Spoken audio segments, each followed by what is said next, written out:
ಇವತ್ತು ನಾನು ಸಿದರಾ ಕ್ಷೇತ್ರಕ್ಕೆ ಬಂದದ್ದು ನಮ್ಮ ದುಡಿದಂಥ ಕಾರ್ಯಕರ್ತರಿಗೆ ಪ್ರೀತಿ ವಿಶ್ವಾಸದಿಂದ ಮತ ನೀಡಿದಂಥ ಮತದಾರರಿಗೆ ಕೃತಜ್ಞತೆಗಳನ್ನು ಸಲ್ಲಿಸಲಿಕ್ಕೆ ಬಂದಿದ್ದೆ. ಆ ಕೆಲಸ ಇವತ್ತು ಮಾಡಿದ್ದೀನಿ.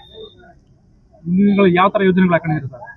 ನಾನು ಎರಡೂ ಪಕ್ಷದ ನಾಯಕರ ಜೊತೆಯಲ್ಲಿ ಕೂತ್ಕೊಂಡು ಮಾತಾಡಿ ನಮಗೆ ಏನೇನು ಮಾಡಲಿಕ್ಕೆ ಅವಕಾಶಗಳಿದ್ದಾವ. ನಮ್ಮದು ಒಟ್ಟಾರೆ ನೀರಾವರಿ ಕ್ಷೇತ್ರದಲ್ಲಿ ಹೆಚ್ಚಿನ ಅವಕಾಶ ಸಿಗಬೇಕು ಅಂತ ಆಸೆ ನಮ್ಮದು. ನೀರಾವರಿಯಿಂದನೇ ನಮ್ಮ ಹಳ್ಳಿಗಳ ಅಭಿವೃದ್ಧಿ, ರೈತರ ಅಭಿವೃದ್ಧಿ ಸಾಧ್ಯತೆ. ಯಾಕಂದರೆ ಸ್ವತಃ ನಾನು ಮಾಡಿ ಕಣ್ಣಾರೆ ಕಂಡಂಥವನು, ಆನಂದಿಸಿದಂಥವನು. ಅದು ಆಗಬೇಕು ಅಂತ ಮೊದಲನೇ ಆಸೆ. ಎರಡನೇದು ಬಡವ್ರ ಮಕ್ಕಳಿಗೆ ಶಿಕ್ಷಣದ್ದು ವ್ಯವಸ್ಥೆ ಆಗಬೇಕು. ಕೂಲಿ ನಾಲಿ ಮಾಡ್ಲಿಕ್ಕೆ ಹೋಗ್ತಕ್ಕಂಥವ್ರ ಮಕ್ಕಳನ್ನ ಬಿಡಿಸಿ ತಂದೆ ತಾಯಿಗಳ ಜೊತೆಯಲ್ಲಿ ಕರ್ಕೊಂಡು ಹೋದ್ರಂದ್ರೆ ಅವ್ರ ಶಿಕ್ಷಣ ಆಗೋದಿಲ್ಲ. ಅದಕ್ಕಾಗಿ ಸರ್ಕಾರಿ ಶಾಲೆ ಕಾಲೇಜುಗಳು ಜಾಸ್ತಿ ಆಗಬೇಕು. ಆ ನಿಟ್ಟಿನಲ್ಲಿ ಪ್ರಯತ್ನವನ್ನು ಮಾಡ್ತೀನಿ. ಹೇಳಿದ್ನಲ್ಲ, ಬೇಜಾರೇನಿಲ್ಲ. ನಾನು ಯಾವತ್ತೂ ಬೇಜಾರು ಮಾಡ್ಕೊಳ್ದು. ನನ್ನ ಜೀವನದಲ್ಲಿ ನಿಮಗೆ ಗೊತ್ತಿರಲಿ, 7 MLA ಎಲೆಕ್ಷನ್ ಮಾಡೀನಿ.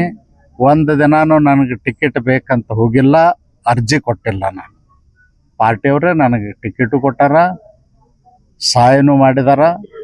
ಗೆಲ್ಲಿಸುವಂಥ ಕೆಲಸ ನಮ್ಮ ಪಕ್ಷ ಕಾರ್ಯಕರ್ತರು ಮತದಾರರು ಮಾಡಿದ್ದಾರೆ. ನನಗೆ ಯಾರ್ದು ಭರವಸೆ ಕೇಳಿಲ್ಲ. ನಾನು ಯಾರಿಗೂ ಮಂತ್ರಿ ಕೊಡತ್ತೆ ಹೋಗೇ ಇಲ್ಲಲ್ಲ. ಹೋದರೆ ಭರವಸೆ ಅನ್ನೋ ಪ್ರಶ್ನೆ ಬರ್ತದೆ. ನಾನು ಕೊಡೋದು ಕೇಳಿಲ್ಲ, ಅವ್ರಿಗೆ ಬಿಟ್ಟದ್ದು. ಮತ್ತು ಇನ್ನೊಂದು, ನಾವು ಸೂಕ್ಷ್ಮತೆನೂ ಅರ್ಥ ಮಾಡ್ಕೊಳ್ಬೇಕು. ಈ ಬಾರಿ ಸ್ವತಂತ್ರವಾಗಿ ನಮ್ಮ ಪಕ್ಷ ಹೆಚ್ಚು ಸ್ಥಾನಗಳನ್ನ ಗೆದ್ದು ಸರ್ಕಾರ ಮಾಡಲಿಲ್ಲ. ಮಿತ್ರ ಪಕ್ಷಗಳ ಜೊತೆಯಲ್ಲಿ NDA ಮೈತ್ರಿಕೂಟದಲ್ಲಿ ಮಾಡಬೇಕಾಗ್ತದೆ. ಎಲ್ಲರೂ ಸಲಹೆ ತಗೊಂಡು ಏನೇನು ಮಾಡ್ಲಿಕ್ಕೆ ಸಾಧ್ಯ ಅದ ಅದನ್ನು ಅವ್ರು ಮಾಡ್ತಾರಂತ ನಾವು ತಿಳ್ಕೊಂಡಿದ್ದೀವಿ. ಶಿರಾ ಭಾಗದಲ್ಲಿ ಕೈಗಾರಿಕೆಯಲ್ಲಿ ಎಷ್ಟೋ ಜನಕ್ಕೆ ಶಿರಾ ತಾಲೂಕು ಕೆಲಸ ಕೊಡ್ತಾ ಇಲ್ಲ ಅಂತ ಒಂದು ಯುವಕರು ಕೂಡ ಆರೋಪ ಮಾಡ್ತಾ ಇದ್ದಾರೆ. ಯಾರು? ಇಂಡಸ್ಟ್ರಿಯಲ್ ಟೌನ್ ನಲ್ಲಿ ಲೋಕಲ್ ಕೆಲಸ ತಗೊಳ್ತಾ ಇಲ್ಲ. ನೋಡೋಣ, ನಾನು ತಿಳ್ಕೊಳ್ತೇನೆ. ಯಾಕಂದ್ರೆ ಇನ್ನೂ ಈಗ ಆಗಿದ್ದೀನಿ, ಒಂದು ಸ್ವಲ್ಪ ಎಲ್ಲ ನೋಡಿದ ಮೇಲೆ ನಾನು ಹೇಳ್ಬೋದು. ಆದ್ರೆ ಒಂದು ಮಾತನ್ನು ಹೇಳ್ತೀನಿ, ಲೋಕಲ್ದವ್ರಿಗೆ ಕೆಲಸ ಕೊಡಬೇಕು. ನಾವು ಕೈಗಾರಿಕೆಗಳನ್ನು ಸ್ಥಾಪನೆ ಮಾಡುವ ಉದ್ದೇಶ ಸ್ಥಳೀಯರಿಗೆ ಅನುಕೂಲ ಆಗ್ಬೇಕಂತೆ ಮಾಡಿರ್ತೀವಿ. ಅದನ್ನು ಮಾಡ್ಬೇಕು. ಅವರು ಅದನ್ನು ಸಂಬಂಧಪಟ್ಟವ್ರ ಜೋಡಿ ಮಾತಾಡಿ ಆಮೇಲೆ ಹೇಳ್ತೇನೆ.